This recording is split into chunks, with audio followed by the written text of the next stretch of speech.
Hey guys, this is Kurt. This is going to be mount escape and some guard work with Valerie. We've been drilling this today, and I was showing her here that if she extends her arms up, she's opened herself up for arm bars. I literally just snaked her arm and I walked her into an arm bar. I've seen her kind of do that in the past, so it's good to train with good habits. So here I am doing what I call the home alone, or it's called the home alone in jiu-jitsu in general. I'm protecting my neck, and as soon as she's posturing to hit me, I hip bump her. It takes her out of her game plan. She can't put any power in it if she doesn't have any control from her hips.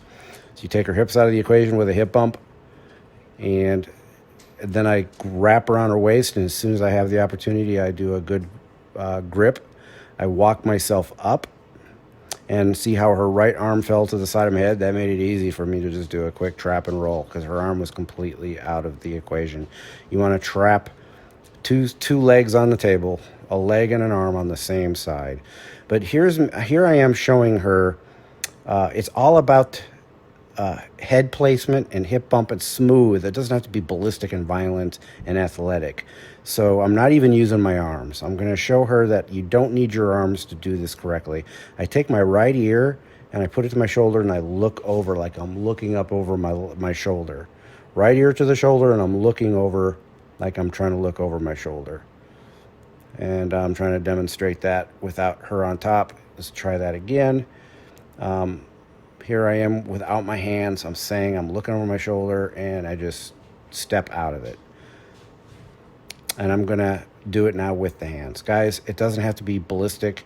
It doesn't have to be super athletic. I mean, it all pays off on the street when you use it athletically, but you don't need to be super athletic. It's all good technique. So it's her turn. I'm going to mount her, and I'm going to just do some subtle attacks. This is a simulated attack, but it's drilling. I'm not coming at her really hard. I'm emphasizing for her to remember to get her hip bump in, get her ear to her shoulder, and look over her other shoulder. And I'm kind of simulating that with her right now. So I'm choking her. She's trapping the hand, and there, that was a good hip bump. And then I'm going to try to hold her down, and she's going to break my guard. I want to always try to practice. She's using an MMA version where she uses her right elbow into my thigh. And we're going to just do this again. Again, guys, I apologize. This is going to be like a 12-minute video total, but it's got some good stuff in it. Here I am trapping her head with what some people call the headlock variation of the mount. So she already has that side of my body trapped. So now she has to do is trap my right leg.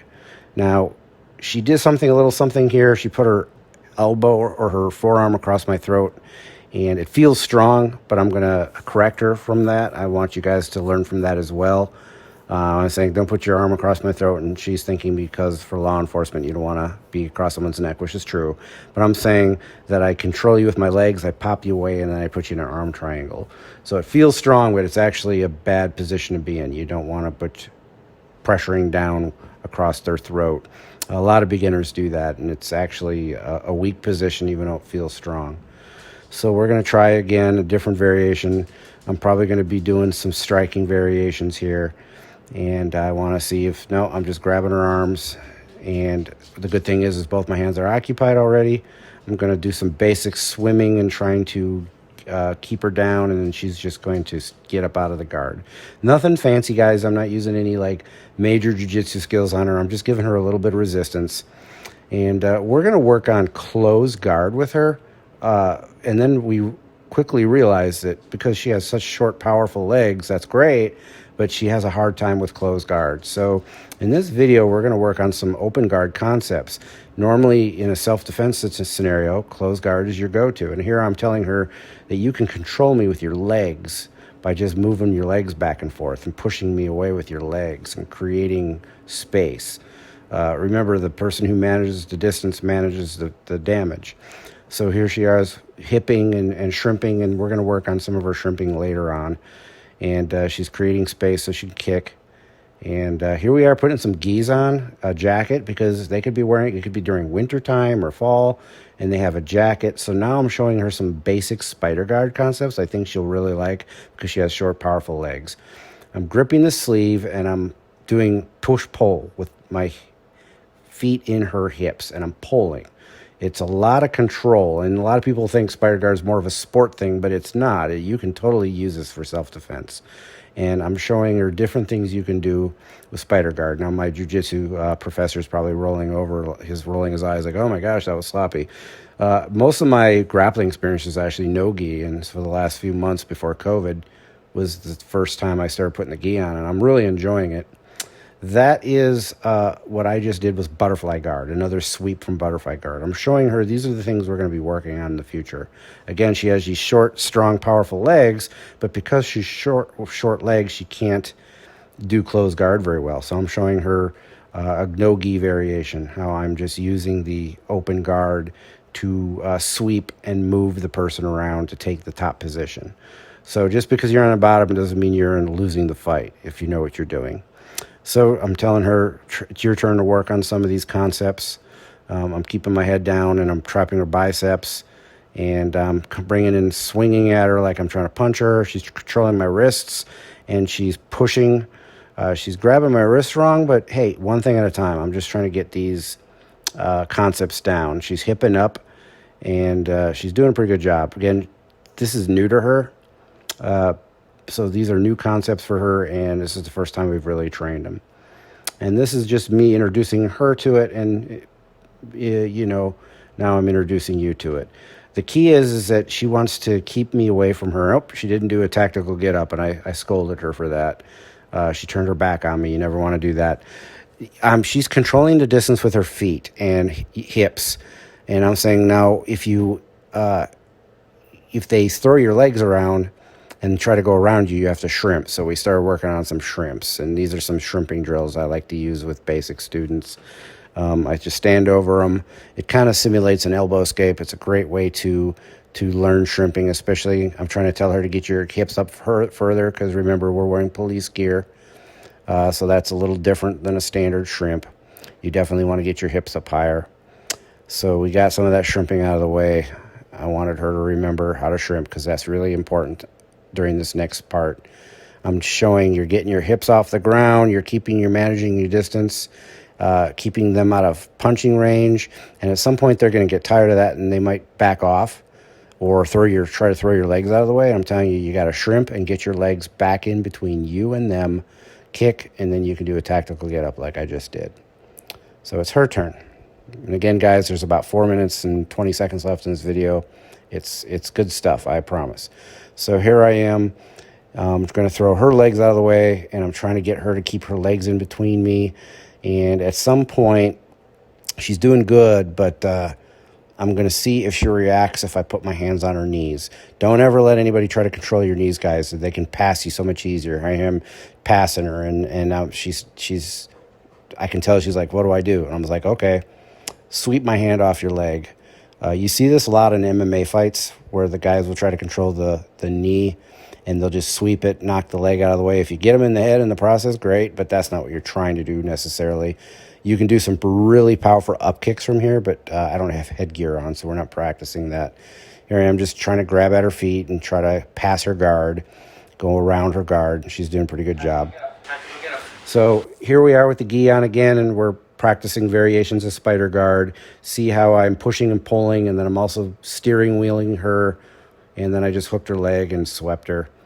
Super basic. Probably wouldn't work against anyone with real jiu-jitsu skill, but guys, most of the people we're going to be going up against on the street are going to be street thugs. Yeah, they'll probably be bigger than you and athletic, or they wouldn't be attacking you.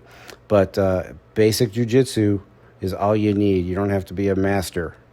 So it's her turn to practice it. I'm telling her to push and pull, and I'm saying get your foot up into the crick of the arm by the elbow, and it's just giant steering wheel basically. You're pushing and you're pulling, and I'm trying to get her to feel my balance. Like where can she move me so she can sweep or get up.